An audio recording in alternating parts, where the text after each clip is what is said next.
या मालिकेच्या आजच्या भागात आपण पाहणार आहोत अमृता तिच्या मनामध्ये साठलेलं दुःख सावलीसमोर व्यक्त करत असते आणि रडत असते. पण मग त्यावेळी सावली तिला समजावते. ती म्हणत असते की अमृता वहिनी, तुम्ही ना तुमचं मन कोणत्या तरी गोष्टीमध्ये रमवायला हवं. जर तुम्ही आणि राजकुमार सर फक्त मूल व्हावं या विचाराने एकत्र येत असाल ना, तर त्या एकत्र येण्याला सुद्धा काही अर्थ नाही आहे. तुम्ही एकमेकांना समजून घ्यायला हवं, एकमेकांना वेळ द्यायला हवा. कारण आयुष्यभरासाठी तुम्हीच एकमेकांसाठी आहात ना. त्यामुळे तुम्ही तुमच्या मनातील भावना त्यांच्यासमोर व्यक्त करा. आणि हे ऐकून अमृता हसून म्हणते की सावली, ते शक्य नाही आहे गं. पण सावली म्हणते की वहिनी, तुम्ही काही काळजी करू नका, आम्ही सगळेजण तुमच्या सोबत आहोत. आणि हवं तर मी सुद्धा तुमच्यासोबत राजकुमार सरांसोबत बोलायला येईल, किंवा मग तुम्ही योग्य वेळ बघून त्यांच्यासोबत बोला. पण आता तुम्हाला एकमेकांसोबत पुन्हा एकदा पहिल्यासारखं वागावं, बोलावं लागेल.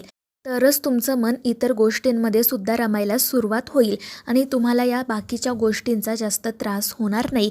आणि त्यावेळी अमृता म्हणते की सावली, मला फक्त माझं मन तुझ्याजवळ व्यक्त करायचं होतं. तुझ्यासोबत बोलून मला खरंच छान वाटलं. आणि मग ती रडतच तिला मिठी मारते. दुसरीकडे सोहम त्याची पत्रिका घेऊन जगन्नाथकडे आलेला असतो. अलकासुद्धा त्या ठिकाणीच असते. जगन्नाथ सोहमला म्हणत असतो की सोहम, तुझी पत्रिका मी बघितली आहे आणि तुझ्या हाताला यश आहे. तुझ्या बिझनेसची भरभराट होईल हे खरं आहे. पण या सगळ्यात तुझ्या बायकोची तुला साथ मिळणार नाही. आणि ते ऐकून सोहम काळजीत पडतो. तो म्हणत असतो की जगन्नाथजी, तुम्हाला मला जे काही सांगायचं आहे ना, ते स्पष्टपणे सांगा. पण त्यावेळी अलका म्हणते की सोहम, तू यांच्याकडे आला आहे ही गोष्ट जर तुझ्या आईला समजली तर. पण मग त्यावेळी सोहम म्हणतो की मला माहिती आहे, जर हे सगळं आईला समजलं तर ती खूप चिडेल. पण तुम्ही काही काळजी करू नका, मी आईला याबद्दल काही कळूच देणार नाही. पण माझ्या पत्रिकेत जे काही आहे ना, ते तुम्ही मला स्पष्टपणे सांगा. मी सगळं काही सहन करायला तयार आहे. आणि ते ऐकून जगन्नाथ म्हणतो की ठीक आहे.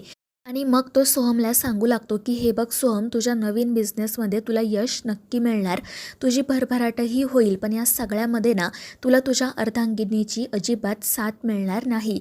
म्हणजे तारामुळे तुला कोणताही फायदा होणार नाही.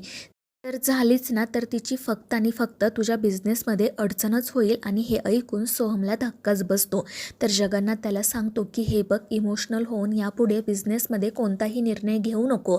थोडासा प्रॅक्टिकल वाग, म्हणजे सगळं काही ठीक होईल. आणि त्यावर सोहमही हो म्हणतो. आणि मग त्यांचा निरोप घेऊन तेथून निघून जातो. तर अलका जगन्नाथला विचारत असते की नेमकं काय म्हणायचं होतं तुम्हाला. तर जगन्नाथ म्हणतो की काळजी करू नको, आता सोहम जो काही निर्णय घेईल ना, तो आपल्या सावलीसाठी अगदी उत्तम असेल. आणि त्यामुळे अलकालाही आनंद होतो. दुसरीकडे ती जयंती रागातच तिच्या खोलीत येऊन बसते. तिला तिला सतत सावलीचं बोलणं आठवत असतं. आणि मग ती म्हणू लागते की हे इतकं मोठं घर आहे, जर या घरातील छोट्या छोट्या वस्तू कुठे गायब झाल्या तर कोणाला कळणार आहे. आता मी त्या सावलीला दाखवते चोर काय असतो ते. आणि मग त्यानंतर ती सरळ त्यांच्या घरात चोरी करायचं ठरवते. आणि मग ती शोभेच्या ज्या काही वस्तू असते त्या सरळ बॅगमध्ये भरायला सुरुवात करते. आणि मग ती त्या विकण्यासाठी बाहेर जायला सुद्धा निघते. पण तितक्यात बबलू त्या ठिकाणी येतो आणि तिला रंगेहात पकडतो.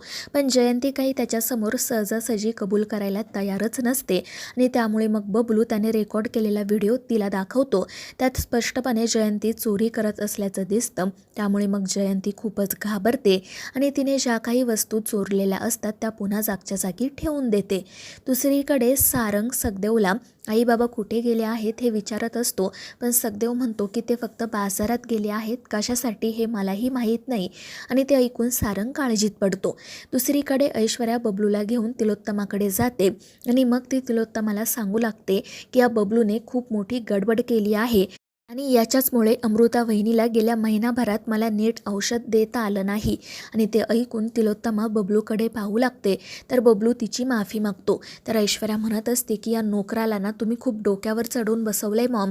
आणि ते ऐकून बबलूला तर खूपच वाईट वाटतं. आणि तिलोत्तमा ऐश्वर्यावर खूप चिडते. ते ऐश्वर्याला म्हणते की काय बोललीस तू, बबलू ह्या घरातील नोकर नाहीये, तर तो या घरातील एक सदस्य आहे. आणि हे ऐकून ऐश्वर्या म्हणते की मॉम, हे काय बोलताय तुम्ही. पण तितक्यात सावलीसुद्धा त्या ठिकाणी येते. ती बबलूला म्हणत असते की दादा, मी जेवण वाढलं आहे, आपण जेवण करून घेऊ. पण त्यावेळी ऐश्वर्या म्हणते की बघितलंत ना मॉम, एका नोकराला बोलावण्यासाठी दुसरी नोकर आली. आणि हे ऐकून तिलोत्तमा आणखीन चिडते. ती ऐश्वर्याला स्पष्टपणे सांगते की यापुढे तू बबलूला नोकर म्हणालीस ना, तर याद राख, बबलू या घरातील एक मेंबर आहे. तो सारंगचा आणि सोहमचा सख्खा मित्र आहे. त्यामुळे यापुढे घरातील लोकांविषयी बोलताना आपण काय बोलतोय, कसं बोलतोय याचा थोडा तरी विचार करायला शिक. आणि मुळात अमृताच्या औषधांची जबाबदारी तुझी आहे ना, त्यामुळे जे काही घडले त्यात तुझी चूक आहे. त्यामुळे आता यापुढे अशी चूक घडणार नाही याकडे लक्ष दे. आणि हे ऐकून ऐश्वर्या चिडते आणि तेथून निघून जाते. मग बबलू आणि सावली देखील त्या खोलीतून बाहेर पडतात. बबलू सावलीला म्हणत असतो की वहिनी मला माफ करा, माझ्यामुळे ऐश्वर्या वहिनी तुम्हाला सुद्धा नोकर म्हणाल्या. तर सावली हसून म्हणते की बबलू दादा त्यात काय इतकं, नोकरसुद्धा माणूसच असतो ना, आणि मला कोणतंच काम कमीपणाचं वाटत नाही.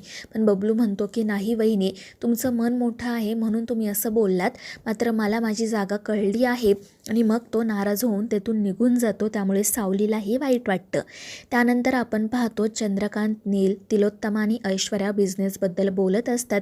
तितक्यात सावलीचे आई बाबा त्या ठिकाणी येतात. त्यांना पाहून ऐश्वर्या चिडते आणि विचारते की इथे काय करताय तुम्ही.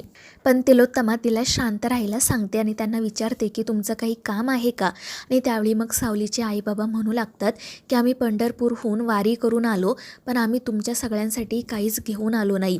आणि म्हणूनच आम्हाला असं वाटते की तुमच्या सुनांची ओटी भरावी, कारण यावर्षी आम्ही विठुरायाला तुमच्या घरामध्ये पाळणा हलावा असं साकडं घातलं आहे. आणि ते ऐकून तिलोत्तमाला, चंद्रकांतला आणि घरातील सगळ्यांनाच खूप आनंद होतो. पण ती ऐश्वर्या मात्र चिडते. आणि मग तिलोत्तमा सावलीच्या आईबाबांना सांगते की तुम्हाला माझ्या सुनांची ओटी भरायची आहे ना, तर तुम्ही निर्धास्तपणे भरा, मी मध्ये येणार नाही. आणि त्यामुळे त्याही दोघांना खूप आनंद होतो. आणि मग त्यानंतर सावलीची आई तिलोत्तमाच्या चारही सुनांची ओटी भरते, त्यांना साडी चोळी देते. आणि हे पाहून सावलीला आणि अमृताला खूप आनंद होतो. ती तारा आणि ऐश्वर्या मात्र तोंड पाडूनच बसलेल्या असतात. आणि मग त्यानंतर सावलीचे आई बाबा सखदेव आणि जयंती घरातील सगळ्यांचा निरोप घेतात आणि त्यांच्या गावी जाण्यासाठी निघतात. आणि ते गेल्यावर सावलीचे डोळे नकळतपणे भरून येतात, पण सारंग तिला सावरतो. दुसरीकडे अमृताची तब्येत खूप बिघडलेली असते. तर ऐश्वर्या तिला विचारत असते की वहिनी तुला नेमकं काय होतंय. आणि त्यावेळी अमृता सांगते की मला खूप मळमळते, चक्करही येते, आणि मी आता सावलीला काढा बनवायला सांगितलाय, कदाचित त्यानंतर मला बरं वाटेल.